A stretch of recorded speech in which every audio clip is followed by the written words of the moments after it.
To this now, a loaf of bread will now stay fresh for a few days longer. This after government officially gave the thumbs up for the use of the sorbic acid preservative in local bread. Fewer trips to the shop in the time of COVID-19 and a significant saving if consumers replenish less frequently. Well, Geoff Penny is the Executive Director of the South African Chamber of Baking. He joins us now. Geoff, thanks very much indeed for talking to us. Something that stays fresh for that long will certainly raise some suspicion with consumers. Is this safe to eat?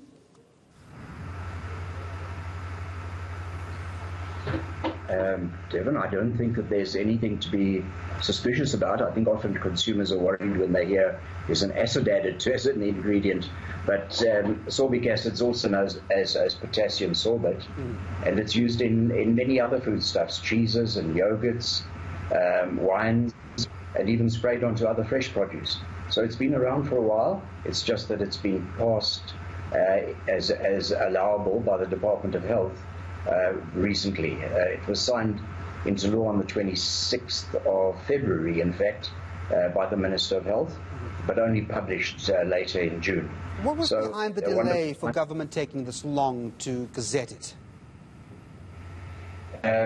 Look, I don't know the actual reasons, but I can just assume that it was due to the plethora of legislation that had to be passed related to the state of disaster, that the ministers were busy with lots of other things at the time. Just traditionally speaking and currently, your bread could last you anything between 4 and 5 days, presumably. What does this new introduction of this new preservative do now to the bread? Well, this should allow it to stay fresh and mold-free up to 10 days, maybe even longer.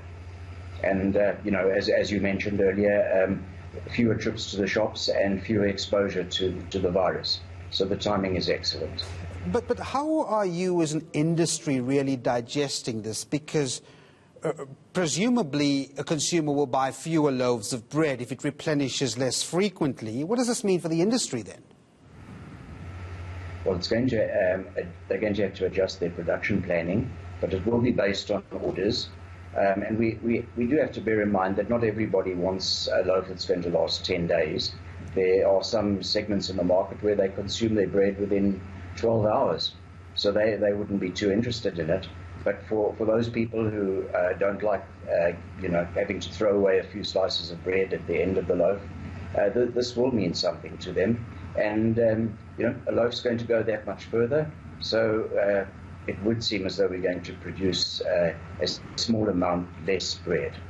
I get a sense from what you were saying, though, that the preservative will not be widely used in every sort of variety of bread that we use, or would it? It can be. It's just going to depend on each company, because it's not really a cost aspect, and it's not going to change the flavor. It's not going to have a smell. So it's just going to extend the shelf life of the product, and it'll be up to each baker to decide he or she is going to use the ingredient. I would imagine that consumers are already sort of ingesting some of these preservatives because it's widely used, as you say. We've seen this in cakes and so forth. Am I right? Yes, absolutely. I'm not sure whether you can see this, but here's just a little tub of yogurt that I took out my fridge. Yeah. And I've been eating it now for the past 5 years without knowing it, actually. Just finally, will we be paying more for this sort of loaf of bread? How is the cost structure done in terms of the bakeries here? Is it passed on to the consumer? I don't think that this will make much difference. I think it's in terms of price, it costs much the same as calcium propionate, which is the other preservative. So, if there is a cent or two difference per loaf, the bakers will probably absorb that cost themselves. All right, we're going to have to leave you there. Geoff Penny from the South African Chamber of Baking, thanks very much indeed for talking to us.